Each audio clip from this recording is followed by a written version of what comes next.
Mesdames, Messieurs, bonjour et bienvenue ici en plein cœur de Mirmande. Ça y est, il fait chaud ici à Mirmande, un petit peu comme de partout en France. Et on est très heureux de vous présenter ce deuxième JT du week-end pour ce festival Olalart. Aujourd'hui avec nous Martine. Bonjour Martine. Bonjour Franck. Et puis l'un de nos partenaires, c'est Sylvain de la Capitelle. Bonjour. Bonjour Martine, bonjour Franck. Bonjour Sylvain. Alors ça y est, le festival bat son plein, Martine. On a vu pas mal de choses dans les rues de Mirmande. Ça y est, toutes les installations sont prêtes. Oui, et surtout elles sont prêtes en temps et en heure. C'est ça qui est le plus difficile à voir, mais là tout est calé. Tout est calé. Voilà. Alors, des installations magnifiques, des bénévoles à la hauteur. Il y a eu la soirée des bénévoles hier soir, un très grand succès. Hein. Tout à fait. Oui, en effet, oui, parce que il manque un peu de soupe. Parce que bon, il y avait trop de monde. Alors. En fait, oui, on avait prévu pour 50, et puis 52, il se fait 54, 55, et à un moment, il faut s'arrêter, quoi. Parce que la gamelle était un petit peu trop. En tout cas, très bien. Une soupe merveilleuse qui a été préparée par Jo et son ami aussi. Toute l'après-midi, ils ont préparé cette soupe pour qu'elle soit servie. Oui, et puis aussi, sans oublier toutes les personnes qui nous ont aidés le matin à trier. Voilà, et puis le maire est venu nous rejoindre. Il a dit un petit mot aussi aux bénévoles pour les remercier. Alors, vous savez que pour faire un festival, il faut évidemment des bénévoles, mais il faut aussi des partenaires. Et Sylvain, on est très heureux de vous accueillir ici sur le JT d'Olalart. On se connaît depuis pas mal de temps. Sylvain, vous avez le restaurant-hôtel La Capitelle. Depuis combien de temps vous avez ouvert l'établissement? On a fêté nos 1 an le 1er avril. C'est-à-dire que maintenant, ça fait 1 an et 3-4 mois qu'on est ouvert. On est toujours en place, toujours aussi content que le dernier coup qu'on s'est vu cet hiver. Le premier bilan, c'est très positif, oui. On a des super retombées, les gens sont contents de ce qu'on fait des choses simplement et honnêtement. Et on continue comme ça. Ouais. Alors Martine, l'hôtel est magnifique, on est allé se promener, nous dans cet hôtel. Vous en pensez quoi Martine de cet hôtel? Écoutez, moi je trouve que c'est un lieu très paisible, joli, avec surtout un accueil formidable. Ça c'est important à l'heure actuelle. Ça fait 50% pour nos clients d'être bien accueillis et c'est déjà pas mal. Et en plus on a le rêve, quoi. Alors c'est formidable. Merci, oui, on fait des choses simplement, je dis. Et on fait comme on voudrait être accueilli et normalement. Voilà, avec votre compagne qui est votre femme qui est là. Tout à fait, elle a fait plus l'accueil et la gestion et moi je fais tout le reste. Ouais. Alors, il faut dire que vous n'êtes pas de la région, tous les deux et vous avez choisi Mirmande. On peut savoir pourquoi? Par hasard. Non, on cherche un établissement à reprendre et il y a un agent immobilier qui nous a proposé l'hôtel de la Capitelle à reprendre. On connaissait Mirmande par renom, mais on n'est jamais venu et maintenant on est presque tombé amoureux du village, parce que c'est quand même un très joli village. Il y a une bonne âme, on se sent bien, on est bien. Et puis tous les gens se connaissent, tout le monde parle, c'est vraiment formidable, une belle ambiance. Non, une très belle ambiance, un petit mot sur le festival. Pourquoi vous avez décidé d'être partenaire de ce festival? Alors, on est partenaire de festival, normalement, parce que quand on a un commerce ou quelque chose dans un petit village, on n'est pas 40, il faut soutenir tout le monde, il faut être, on va dire, et le peu qu'on peut faire, on le fait. C'est pour ça que ce soir, on fait une partie du buffet pour le vernissage. C'est ça. Parce que c'est normal qu'on soutienne ce qui fait vivre le village. Et c'est un très très joli festival. Au départ, honnêtement, je me demandais qu'est-ce que c'était. Bien sûr, comme beaucoup. Parce que moi, oh là là, que l'art que je connais, c'est ce que je cuisine. C'est tout. Et non, ça met de la gaieté dans le village. Déjà, le village, on va dire, juste devant la cuisine, ils ont mis des vitrées. C'est beau, c'est cette laine qui est oh là là, ça met le rempart, ça met un coup de soleil. Bon, malgré qu'il y a beaucoup de soleil, mais non, ça met c'est chouette. Ça met de la couleur dans les yeux. Ouais, j'espère que j'aurai le temps ce week-end de faire le tour. Déjà le peu que j'ai vu et on a la chance avec vos images, tout ça, donc je suis le festival. C'est très gentil, profitez-en et dépêchez-vous parce que le festival c'est jusqu'à dimanche. Des œuvres éphémères, je vous rappelle, c'est jusqu'à dimanche et pas plus. Merci en tout cas d'être passé sur le plateau. Martine, pour faire un festival, il faut des bénévoles, il faut des des artistes, mais il faut des partenaires. Et vous êtes allé voir un de nos partenaires, il s'agit de Grégory Jeune, dans son établissement. Oui, et puis on a eu l'occasion de déguster ces merveilleux fruits et jus de fruits. Voilà. Vous en parlez très bien dans le reportage. Et bien voilà, on va suivre tout de suite le reportage de Martine Vergniaud-Debré de saison 5.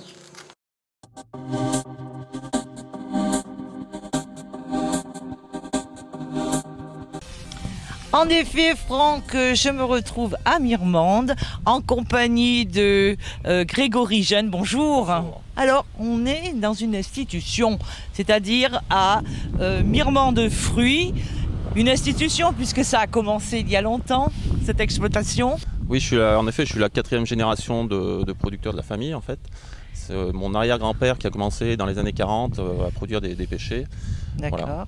Donc moi j'ai repris l'exploitation de mon père et maintenant on a développé une entreprise plus basée sur la qualité du produit. Voilà. Alors, reconnu, puisque maintenant c'est une marque, vous êtes complètement indépendant. Oui, tout à fait. En 2008, je me suis lancé en fait dans un projet un peu ambitieux de partir d'une coopérative pour être carrément indépendant et plus dépendre du système actuel.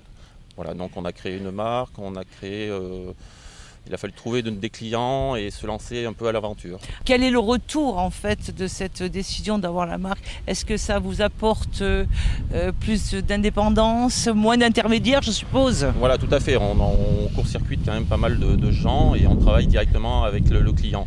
Donc on a le retour direct sur le produit, oui. Le lendemain quasiment.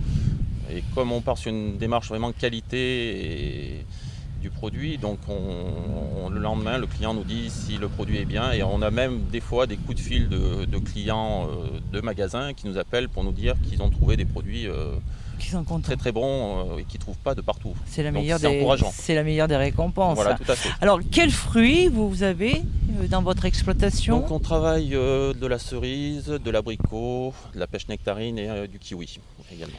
Voilà, alors évidemment jus de fruits. Également jus de fruits, on transforme nos fruits. Donc on essaye de faire un produit également de qualité. Donc on fait une sélection de variétés pour travailler le jus de fruits justement, pour essayer d'avoir des nectars et des jus optimum, quoi. Évidemment, l'été, une exploitation qui tourne à plein régime. Vous avez également une boutique où on peut retrouver vos produits. Alors une exploitation, évidemment, il faut du monde. Et actuellement, vous êtes combien à travailler?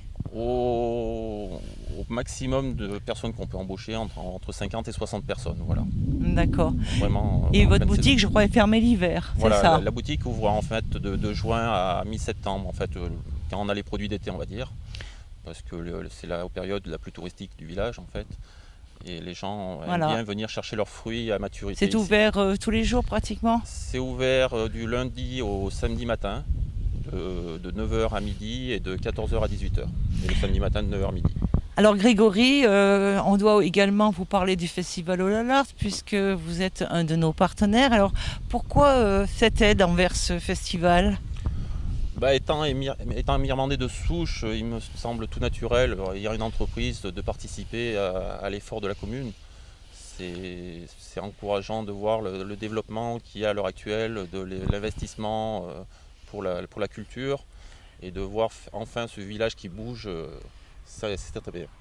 Écoutez, merci Grégory, on se retrouve très bientôt déjà sur le festival. Merci à vous.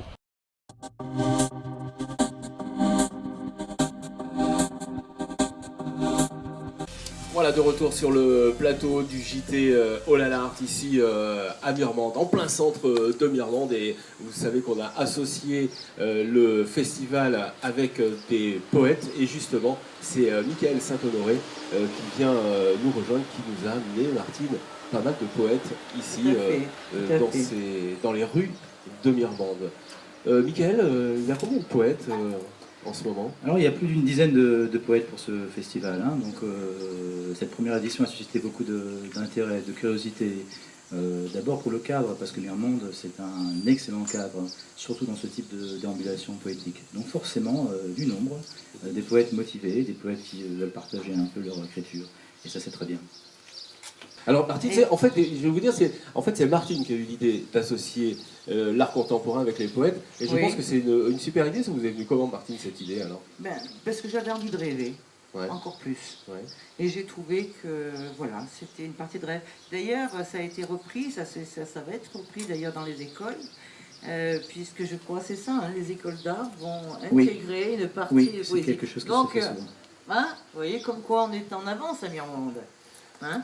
Alors, surtout, moi, je voulais revoir Michael, parce que je crois qu'au niveau des éditeurs, il avait pas mal de choses à nous dire. Voilà. Oui, alors, lorsqu'on invite des auteurs et des poètes, en l'occurrence, il faut penser aux maisons d'édition qui les soutiennent. Il y a toujours un éditeur derrière un auteur. Un travail formidable, un travail de petit artisan, souvent, surtout pour ce qui concerne la poésie. Donc je profitais de cette intervention pour discuter de ces éditeurs qui nous ont fait confiance, qui nous ont envoyé pas mal de publications et qui, sans leur présence, mèneraient à peu de poésie, encore moins de poésie. Et les auteurs leur doivent beaucoup, nous leur devons beaucoup. Sans éditeurs, point de livre. Parce que donc les lecteurs, on va dire, les artistes se servent de ces ouvrages pour lire les poèmes. Oui, c'est alors bien évidemment, vous avez des performeurs de talent parmi ces poètes, et puis vous avez des lectures plus classiques. Alors les auteurs, les poètes invités pour ce festival reprennent souvent leur ouvrage, hein, donc différentes publications. Je vous conseille d'aller sur leur site de ces auteurs. Et moi j'insiste vraiment sur les éditeurs. Encore une fois, c'est le premier travail, le travail le plus important. C'est un travail de création en soi. Alors je voulais, si vous me permettez, revenir sur certains éditeurs qui ont assisté les auteurs qui seront présents tout au long de ce festival. Allons-y, bien Alors sûr. moi je voudrais faire une spéciale dédicace. C'est la caméra. C'est une formule assez moderne aujourd'hui sur Lire des Marges, donc une fabuleuse maison d'édition. Fabuleuse, une superbe éditrice, des ouvrages de qualité, dont l'un des auteurs, Francis Julien Pont, qui est présent à ce festival. Et qui va nous rejoindre dans quelques instants. Qui va nous rejoindre à l'instant. Je parlerai aussi de la Rumeur Livre, et je remercie la Rumeur Livre, encore une fois, une chouette maison d'édition, un travail vraiment de longue haleine. Et puis, on aura l'occasion aussi de voir des collectifs d'auteurs-éditeurs. Alors je vais je vais en profiter pour saluer le Pédalo Ivre, qui est un collectif d'auteurs sur Valence et le Grand Lyon, hein, et qui abrite des poètes drômois. Donc ça, je pense que c'était nécessaire de le signaler. Il faut faire confiance aux éditeurs, il faut se rendre sur leur site, il faut aller les rencontrer sur les salons, il faut profiter de ces festivals qui sont autant de moments de rencontre, un travail fabuleux, beaucoup de création. On a souvent tendance à penser que le livre s'enferme dans les librairies, dans les bibliothèques, mais pas du tout. Alors lorsqu'on arrive à faire des interactions avec des artistes, eh bien c'est super, on rencontre des gens, et la poésie rencontre ces interactions également, c'est fabuleux. D'ailleurs, Michael, vous avez certainement remarqué que dans les rues de Mirmande, les Mirmandais ont déposé, et ça c'est assez fabuleux, ils ont déposé des livres qui sont à la disposition des promeneurs. Tout à fait. C'est remarquable. Oui, c'est remarquable. Et c'est quelque chose qui se fait de plus en plus d'ailleurs, hein, lorsqu'on prend le train, lorsqu'on on se balade à droite et à gauche. Mais c'était la petite chose un peu magique. Vous arrivez, vous trouvez un ouvrage, vous le lisez, vous le déposez ailleurs, quelque part sur votre cheminement. Et ça, c'est quelque chose d'assez surprenant la première fois. Et puis on s'y fait très vite et on apprécie encore plus. Et puis alors j'ai quelques confidences des poètes, puisque je les ai rencontrés au fur et à mesure dans les rues de Mirmande. Là aussi, c'est de la rencontre, parce que être aussi proche du public en donnant un poème, c'est pas banal. C'est pas banal pour l'auteur, le lecteur, et c'est pas banal pour l'auditeur aussi. Non, c'est un vrai travail. Hein. Il y a un énorme travail derrière. C'est aussi une initiative individuelle. Le but est de passer quelque chose. Finalement, moi, je considère les poètes comme des passeurs de quelque chose. Ça, Et ce festival, avec les installations présentes, fait partie de cette envie, parce qu'il s'agit d'envie avant tout. En tout cas, Martine, on va dire un grand merci à la Maison de la Poésie de la Drôme, parce que c'est vraiment ça apporte quelque chose supplémentaire à ce festival. Tout à fait. Puis ce sont, comme disait Michael, de belles rencontres. Et c'est ça la vie. Hein, l'échange, la rencontre, et puis peut-être la compréhension aussi. Aussi. En tout cas, merci de Je nous vous en avoir prie, c'est amené moi. tous ces poètes. On va les retrouver donc tout de suite après le prochain reportage. Qui va aller faire un petit tour du côté de nos partenaires, bien évidemment, puisque sans eux, rien ne serait possible. On va partir, Martine, du côté de l'entrepôt. Et c'est pas rien. Allez, c'est parti.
De retour sur le plateau du festival All Art, ici à Mirmande, en plein centre de Mirmande, là où la caravane de l'Office du tourisme, de tourisme, s'est installée.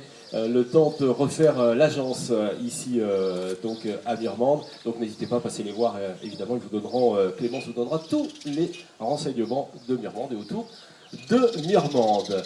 Merci de venir ici. On accueille Martine, Francis Julien Pont et Marie-Christine Gordien. Bonjour à tous les deux. Bonjour. Oh là là, c'est formidable. On va peut-être les présenter. Martine, je vous laisse le soin de présenter nos artistes. Oui, merci, merci Franck. Alors Marie-Christine Gordien, vous avez eu la gentillesse de vous déplacer puisque vous arrivez de Nîmes. Ben, je remercie surtout la maison de la poésie de Montélimar et puis le festival All Art de m'avoir invité. Alors on vous présente comme auteur, c'est ça? Oui, auteur, poète, j'écris aussi des nouvelles et j'ai des romans en préparation. Voilà. Alors nous allons revenir sur vos romans en préparation. Et à votre droite, vous avez Francis Julien Pont. Bonjour Francis. Bonjour. Alors je pense que vous avez déjà rencontré ce matin Franck et que vous avez eu l'occasion de... Tout à fait. C'est ça, je vous laisse la parole Franck, puisque c'est vous qui l'avez rencontré. Alors oui, j'ai eu la chance de vous voir ce matin et vous nous avez fait un petit plaisir et vous nous avez offert un scoop, on va dire, en tout cas une avant-première. Vous nous avez dit un poème qui n'est pas publié. Oui, un poème tout à fait inédit qui concerne un amour que j'ai pour les frères Jacques. Vous l'avez écrit quand ce poème, Francis? Il y a un an et demi. On a l'occasion à Dieulefit assez souvent de faire des festivals ou de rappeler la mémoire si célèbre des frères Jacques. Connus dans Magnifique, dans moi le j'adore. 20e. Magnifique. Ah oui. Oui. Et donc je l'ai écrit, oui, il y a un an et demi au moment d'un festival. Et voilà, c'est un cri du cœur. Mais d'où vient cette passion pour des frères Jacques? Vous est arrivé quoi avec les frères Jacques? Écoutez, il m'est arrivé que simplement mon épouse est la nièce d'un des frères Jacques. C'est pas vrai. Ce n'est pas ce qui fait mon admiration pour les frères Jacques, mais effectivement, naturellement, je les ai côtoyés il y a assez longtemps, mais Paul Touraine étant mon oncle par alliance simplement, bon, je le connais un peu plus que les trois autres, et effectivement, j'ai eu le plaisir et la chance de pénétrer dans l'univers les frères Jacques, de leur préparation, de la qualité de Et leur alors, chanson, de la poésie, bien sûr. Oui, parce que ce sont vraiment des poètes, quoi. Je veux dire, Ce sont des poètes des chansonniers poètes. Tout à fait. Et qui ont chanté les plus grands poètes, comme je dis dans mon texte, C'est du ça. temps. Ouais. Queneau, Prévert, Cosma et beaucoup d'autres. Et comment ça c'est vous qui sont un peu oubliés dans le panorama de... Écoutez, le monde d'aujourd'hui est très prosaïque et tout va très vite. On est oublié tout simplement, d'abord parce qu'ils ne chantent plus depuis assez longtemps, ils ont fait leur adieu il y a pas mal d'années, et parce que aussi je crois que leur style unique n'est plus tout à fait perçu. Par les, je dirais, par le public, par les plus jeunes, etc. Mais néanmoins, on écoute encore dans certains milieux les frères Jacques, et je pense que petit à petit, on y reviendra. Il y a d'ailleurs des groupes de jeunes qui ont repris un petit peu l'idée des frères Jacques et des chansons. Ouais. Alors Francis Julien Pau, vous êtes promené un petit peu dans les rues de Murmande, vous avez vu un petit peu toutes ces œuvres? Oui, tout à fait. J'avais eu l'occasion d'y venir dans un autre contexte, j'avais un peu oublié, et moi j'ai beaucoup aimé les différentes œuvres qui sont exposées. Vous en pensez quoi, ce mélange, là, justement, ce qu'on disait avec Michael, ce mélange d'art contemporain, de poèmes, de musique quel est votre Je sentiment? crois que l'art est de tout temps, il est éternel, et je crois que le mélange d'art moderne, de création moderne, le mélange de jeunesse et de plus ancien, et le mélange des vieilles pierres médiévales ici, et de ces installations et de cette recherche plastique colle tout à fait au caractère éternel de l'art. On s'exprime différemment selon les époques, mais je trouve que c'est très beau. Merci Franck. Alors je voudrais revenir justement avec Marie-Christine Gordian. Entre l'écriture, la voix et la parole, on se place bien, n'est-ce pas? Oui, voilà. Tout à l'heure, vous m'avez interrogé un petit peu sur le travail que je menais dans l'écriture. Je vous avais cité Aimé Césaire, qui est un de mes comment dire, poètes préférés, on peut dire comme ça. Enfin, c'est sans doute plus que ça. Oui. Je travaille un petit peu de cette manière entre ce que je vous expliquais, la voix, la parole et le fait d'écrire. Voilà. Je me situe à cet endroit-là. Alors vous avez, je crois, écrit quelque chose très récemment? Oui, La Monnaie des songes, chez mon éditeur Andrea Iacovella, de la rue Mère Libre, qui me suit déjà depuis l'édition de mon premier livre, Chayotte, donc en 2010. Voilà. Ça fait maintenant 5 ans que je travaille avec cette nouvelle édition. Alors il se trouve quoi justement dans ce livre? Pour les thèmes qui sont largement, qui courent dans le livre sont les thèmes de l'amour et les thèmes aussi de l'exil, toujours de la chose de la séparation. Voilà. Moi, je voulais juste revenir sur la relation qu'a un auteur avec son éditeur. On en a parlé tout à l'heure avec Michael, mais j'aimerais que vous m'en parliez un petit peu parce que c'est tellement important. J'ai l'impression, cette relation. Vous pouvez m'en dire 2 mots de la relation que vous avez avec votre éditeur? Du coup, c'est vous qui allez parler de l'éditeur, c'est peut-être plus facile. Ah, mais c'est un monsieur très important pour moi. Peut-être on peut comparer ça aux balises en mer, hein, entre les livres. Enfin, peut-être plus dans la première partie de l'édition que maintenant. Je sais naviguer plus facilement, mais au départ, c'est quelqu'un qui vous dit, là tu fais ça, méfie-toi. Non pas qu'on écoute ses conseils, mais c'est quand même une sorte de, je ne sais pas. On pilote notre écriture et lui il pilote le travail d'édition. Après le premier livre, je voulais faire un livre tout de suite, il m'a dit non, il faut que tu attendes un petit peu. Alors justement, comment on s'en sort après l'écriture d'un livre? Comment on sort du livre? C'est compliqué? Mais peut-être on n'en sort pas. Peut-être on n'en sort pas. Eh ben voilà, ça sera. C'est pour ça qu'on en fait un autre. Francis, un dernier mot aussi sur les éditeurs. Je pense qu'on peut en parler un petit peu aussi. Oui. Quelle la relation que vous avez, vous, avec les éditeurs? Excellente, et j'ai eu la chance de rencontrer ces éditions bordelaises Lire des Marges, dont Michael Santé-Honoré parlait tout à l'heure très bien, qui m'ont donné cette chance finalement de faire, de manière pratiquement consécutive, de publier, d'éditer 2 ouvrages. Et l'idée que nous avons eue avec l'éditeur, c'est aussi de faire, après l'ouvrage, le recueil de poésie, un livre CD. Un livre CD, donc j'ai eu la chance de rencontrer un musicien tout à fait, qui a été touché par ma poésie. On a pu faire un CD avec de la musique Génial. en même temps que la poésie. Et je trouve que, Génial. évidemment, ça va bien ensemble. Et ça, l'éditeur nous a suivis là-dessus, donc je trouve que c'est bien. En tout cas, ce qui va bien ensemble, c'est l'art contemporain et la poésie, comme vous l'avez entendu. On vous attend donc évidemment nombreux dans les rues de Mirmande. C'est jusqu'à dimanche. Attention, tout cela est éphémère, donc il faut vraiment venir parce qu'après, ça sera trop tard. Vous pouvez suivre ce JT tous les jours sur la chaîne YouTube de Saison 5 et puis sur le site internet de la mairie de Mirmande. Voilà, on a été très heureux de vous accueillir sur ce deuxième JT de la semaine. On va se retrouver demain, évidemment, pour le dernier JT. On vous dit bonsoir et à la prochaine fois.